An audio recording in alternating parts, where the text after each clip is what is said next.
Hey guys, it's Girl Got Game. Welcome back to Never Forget Me, where we're going to try and get Hugh's second happy ending.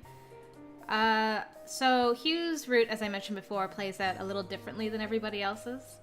I need to do a few scenes differently than I did in the first one, not just pick the different option at the end.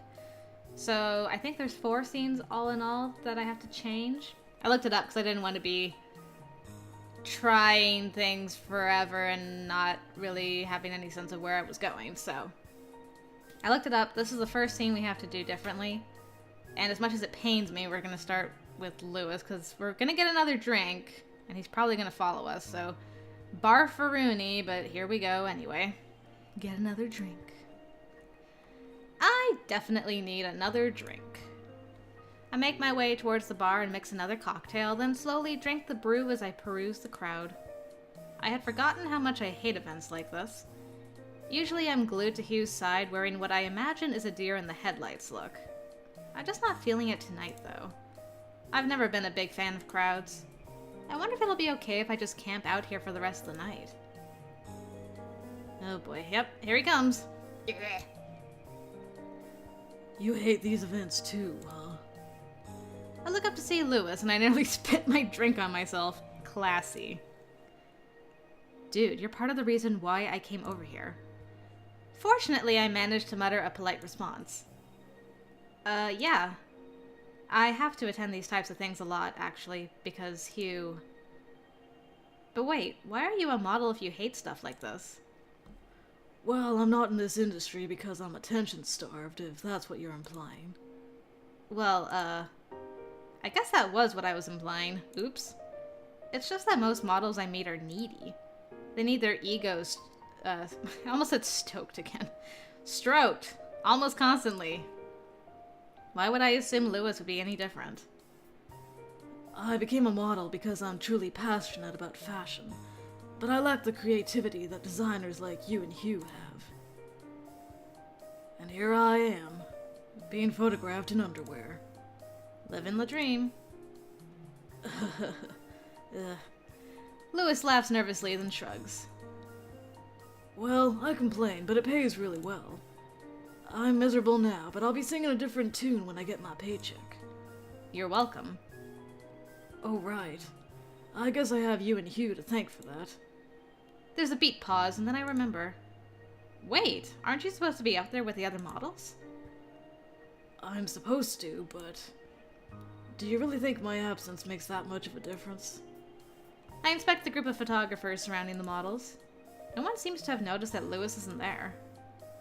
I guess not. Good, because I'd rather not be up there. I hate to break this to you, but you're kind of a crappy model. Am not. You have one job, to be photographed, and you're kind of bailing right now. Fine. Let's compromise and just agree that I'm a bad lingerie model. Deal. I grin and feel a little bit more comfortable around Lewis now that the tension is broken. Bleh. We chat for a while longer before Lewis reluctantly admits that he'd better go pose for a few pictures at least. I jokingly threaten to take away his paycheck, and he laughs in response as he makes his way back into the crowd. He's not gone for long until Hugh finds me. Oh, this music, though. Where have you been? I thought you left.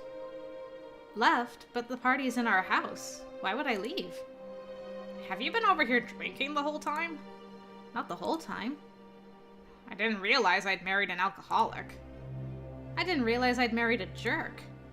Hey, retract the claws, kitty. But seriously, what's up with you? I just didn't want to ruin the pictures of you and your models. Ruin? Amy. He reaches out to touch my shoulder, but I quickly shrug his hand away. What the hell, Amy? I don't understand why you're pissed at me. I was just doing my job. Fine, I'll leave you alone if that's what you want. Enjoy your alcohol. Hugh storms off in the opposite direction. Honestly, I don't know why I'm so miffed either. Am I really jealous? Well. That went well. Okay, well, I'll bring you in for the next scene then, guys. This time we're going to answer jokingly instead of honestly, and see how this plays out. Me? Jealous? Ha! Hugh's so busy that he hardly has time to think about sex anymore. Which, as his wife, is incredibly frustrating. No, I don't worry about Hugh lustfully eyeing the models he works with. In this industry, models are often viewed as frames that fashion pieces are placed on. Their job is to make the piece look good. That's it. Hugh probably looks at them the same way he looks at his dress form, right? I nudge Hugh in the ribs, looking for support. I nudge? Did I say I nudge Hugh? I nudge Hugh. He's blushing terribly, clearly reluctant to agree with me, while also feeling obligated to as my husband. Well, it is true that I work with a lot of models, and I often forget their names. Honestly, I don't personally deal with the models that much, being on the design end of things.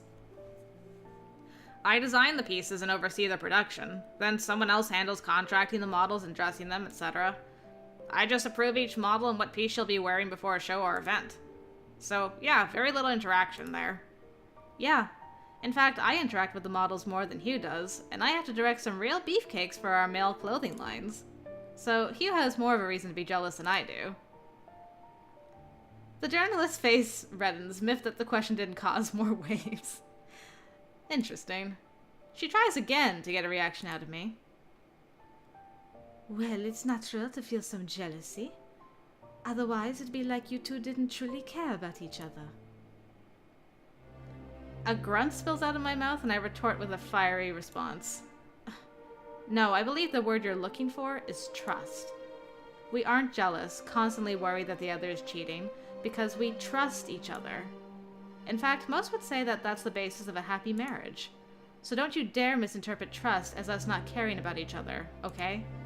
That just shows how screwed up your thinking is, lady. Amy, calm down. No. I stand abruptly, elevating out of frame and causing the cameraman to wave his arms wildly at me. You and your freaking cameras have been all over our house this past week, following us around and making our lives practically unbearable, and now you have the nerve to insult our marriage? If you think we're ever going to do an interview with your magazine again, then you're wrong. Amy! This time Hugh more than just speaks.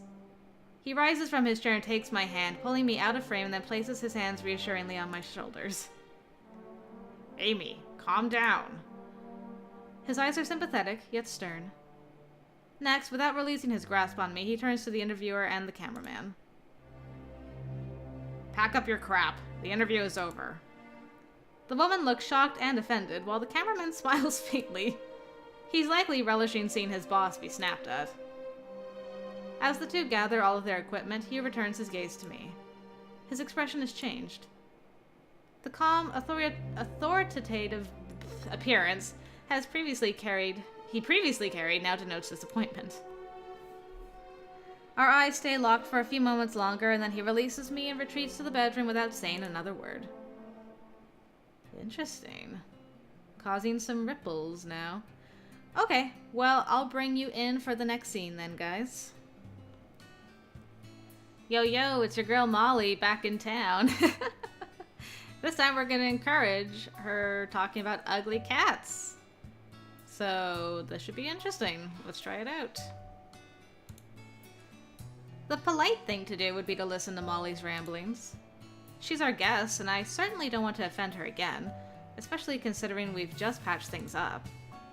With Molly's strange musings about her cat Charity, including going into detail about which fabrics are urine-resistant and hold up well against gnawing, I'm relieved to finally retreat to the car and for Hugh and I to be on our way home. Although it served to be a rather dull evening for me, I can't help but feel Hugh got much more enjoyment out of it than I did. I think I finally found your kryptonite. Low-cut dresses. What? Come off it. Her cleavage rendered you useless. You could hardly form a coherent sentence after she took off her jacket. You're being crazy. Next time we have an argument, I think I might slip something like that on. Unable to conjure an intelligible thought, you'll lose. Instant win for me. I don't think that'd work. Why not? Well, the cleavage was what had my attention, not the dress. Your breasts have to be larger than tangerines to form cleavage. So you admit it! Wait, was that a thinly veiled insult? Thinly veiled? No, that was a blunt insult. Nothing obscure about it. Well, I'm sorry I'm not absurdly proportioned. Do you want me to have back problems? Women can get back problems from... Yes? I thought that was common knowledge. I guess it's not. Or more likely, you're just an idiot.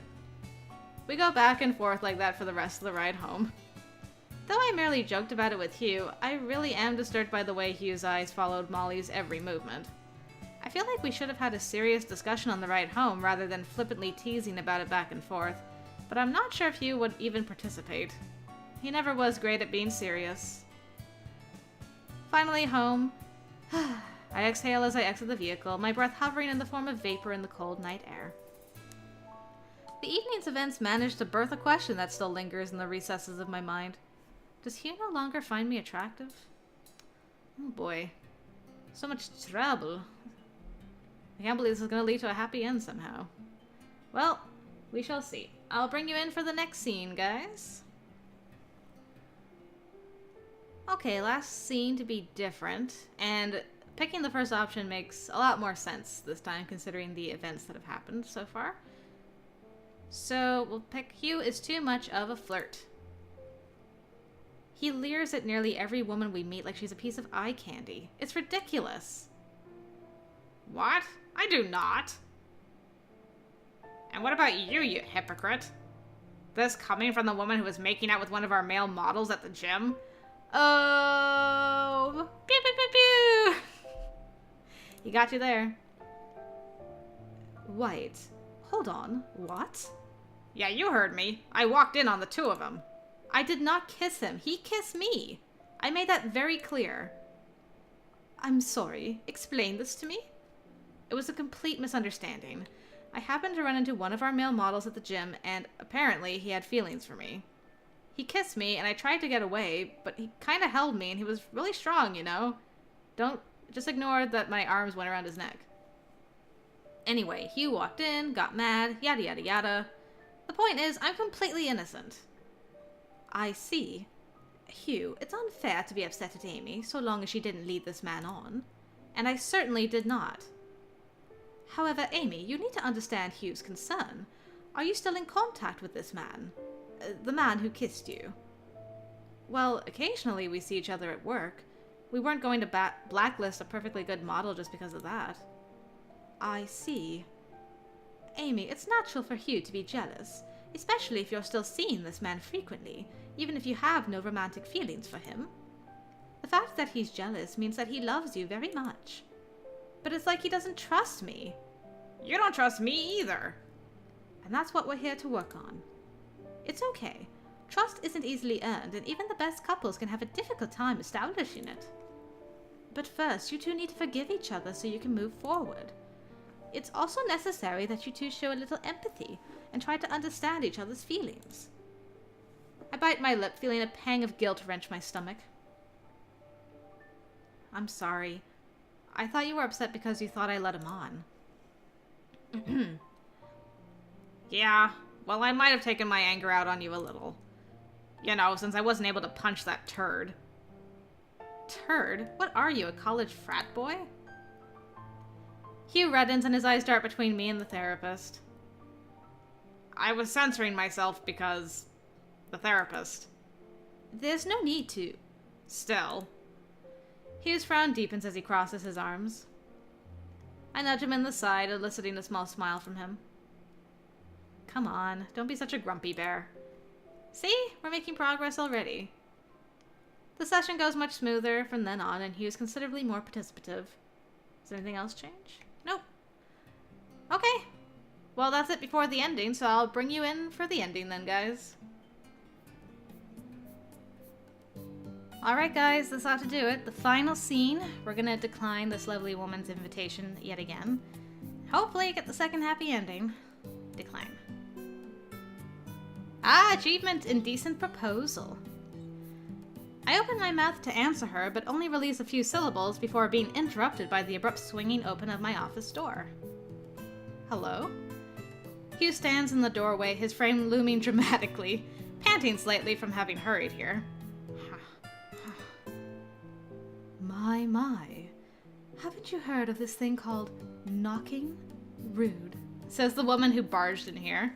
Yeah, you're one to talk. You rushed past my receptionist before she could even announce your arrival.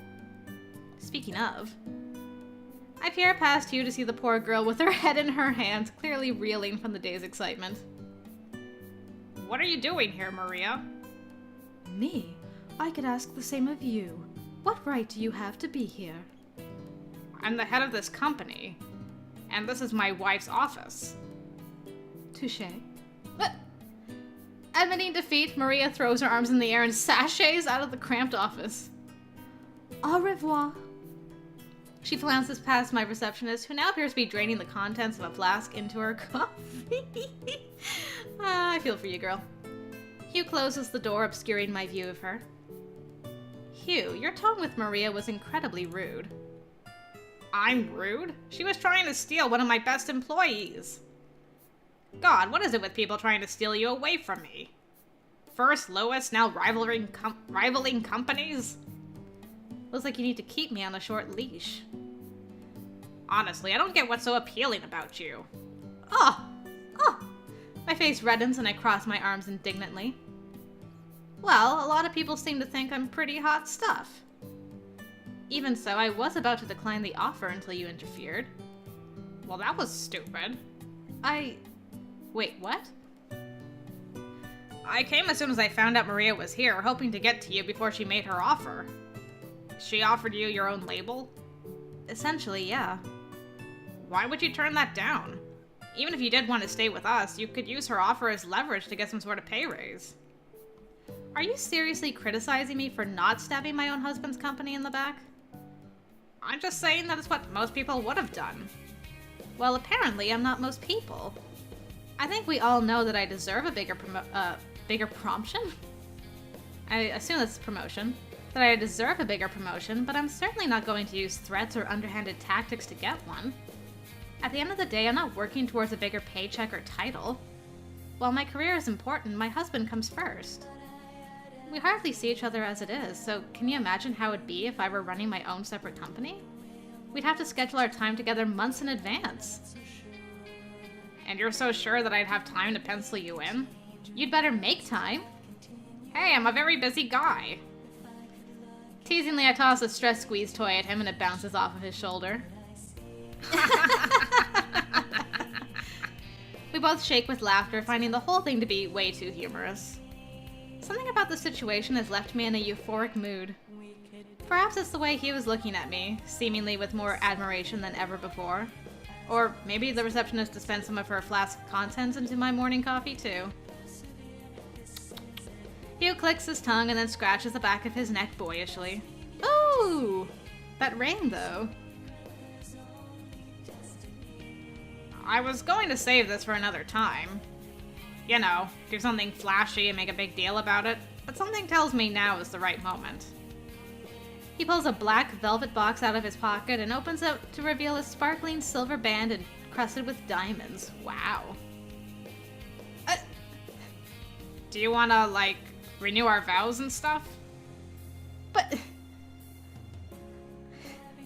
I thought you guys have only been married for like a year. Why are you renewing your vows already? Whatever. Wow, this would be a wonderful moment if my husband weren't such a lazy clod. Do it right, Hugh. What, do you want me to get down on one knee? Yes! I don't think women understand how uncomfortable that position is. Seriously? Are you just being a wimp, or do you have a viable excuse? Like, you hurt your knee playing high school football and it's never been the same since? Like I played football in high school. I was too busy behind the bleachers. He pauses mid-blunder, but attempts to recover. Too busy, studying my homework. Behind the bleachers. It was quieter there. Jeez, maybe I don't want to renew my vows. You're sounding less and less appealing by the minute. Whoa, didn't realize my wife was so judgy. I don't know. The ring looks pretty nice. I guess I'll remarry you. And hey, look, she's superficial too. What a winning combination. I hit the jackpot. You sure did. I rise from my desk chair and cross the room, closing the gap between us. Once there, I allow Hugh to remove my old wedding ring and slide the shimmering silver one in its place. Afterwards, he reaches his hand around to the back of my head and grabs a tuft of my hair. I, in turn, run my fingers through his. What happens next definitely goes against office protocol. Aw, indecent proposal unlocked. A happy marriage is a long conversation, which always seems too short. Andre Moreau, probably? Merois. Yes. And then is this the same? Yep. Well, there you have it, folks. We got another happy ending. I think I actually liked that one more than the first happy ending. So, woo! We did it, we did it. Well, we're almost done with this game. All we have left is the neutral ending and two sad endings, where one is where we romance Lewis, cheat on our husband. But that's not till later. First, let's do the neutral ending. Hope you guys have enjoyed what you've seen so far, and I hope to see you over there. Until then, see you later.